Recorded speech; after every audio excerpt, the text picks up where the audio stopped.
Christ is risen, truly, He is risen. Welcome back to Seek His Kingdom. This is the second week of our journey of the Holy 50 Days. Let's understand, what is the bread of life? Hunger. It's a feeling we all know too well. That gnawing emptiness, that deep ache, that restless craving that demands to be satisfied. But what if I told you there is a hunger deeper than the stomach, a hunger of the soul?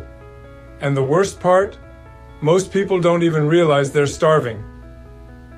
A search for satisfaction. Let's go back to the gospel of today. The crowds are searching, they are restless. The day before, they had witnessed a miracle.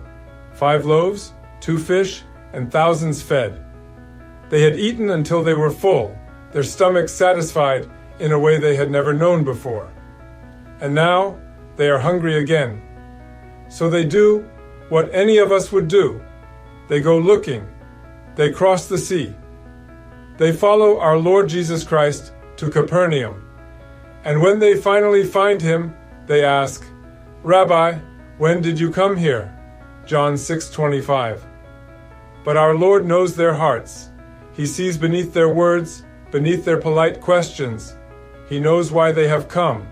And so He tells them plainly, "Most assuredly, I say to you, you seek me, not because you saw the signs, but because you ate of the loaves and were filled." John 6:26. You're not here because of who I am. You're here because your stomachs were satisfied. And then He gives them a warning, a truth that reaches across time and space, straight into our own hearts. Do not labor for the food which perishes, but for the food which endures to everlasting life. John 6:27. How often do we chase after things that perish? How often do we pour our energy, our time, our hearts into things that fill us for a moment, but leave us empty again? We think if we get that job, we'll be satisfied. We think if we find that relationship, we'll be complete. We think if we achieve that dream, we'll finally feel whole. But no matter how much we consume, the hunger always returns. Because earthly bread was never meant to satisfy the soul, the true bread from heaven. The crowd hears His words, and they're intrigued. They remember the stories of their ancestors, the manna that fell from heaven, the bread that fed them in the wilderness. Our fathers ate the manna in the desert. As it is written, He gave them bread from heaven to eat. John 6:31. They want a sign, they want proof. And then our Lord reveals something that shakes them to their core. Most assuredly, I say to you, Moses did not give you the bread from heaven, but my Father gives you the true bread from heaven. For the bread of God is He who comes down from heaven and gives life to the world. John 6:32-33. Not what comes down from heaven, but who. And now their hunger shifts. Their hearts begin to stir.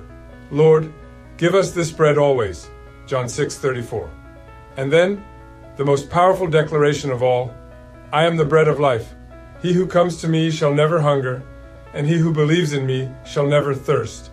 John 6:35. He is not offering them another miracle. He is not offering them another meal. He is offering them Himself. Because hunger is not just about food. Thirst is not just about water. The deepest hunger of the human soul is for God. And only in Him can that hunger be satisfied. What are you feeding your soul? Now let's pause for a moment. What are you feeding your soul? The world offers so many substitutes. Distractions, entertainment, ambitions, even relationships. They might satisfy for a moment, but they will always leave you hungry again. And yet, there is a table set before you. Every divine liturgy, the true bread of life is offered. Every Sunday, every feast, the altar is prepared. And yet, how often do we come hungry? How often do we approach with the deep realization that without this bread, we starve? Our Lord Jesus Christ does not force us to eat, but He invites us. He who comes to me shall never hunger, and he who believes in me shall never thirst. The journey continues, but there is still more to this hunger, because a soul that eats must also drink. And next Sunday, we will meet someone who had been thirsty her whole life. She had drawn water every day, yet her soul remained dry, until one encounter at a well changed everything. Next Sunday, the living water.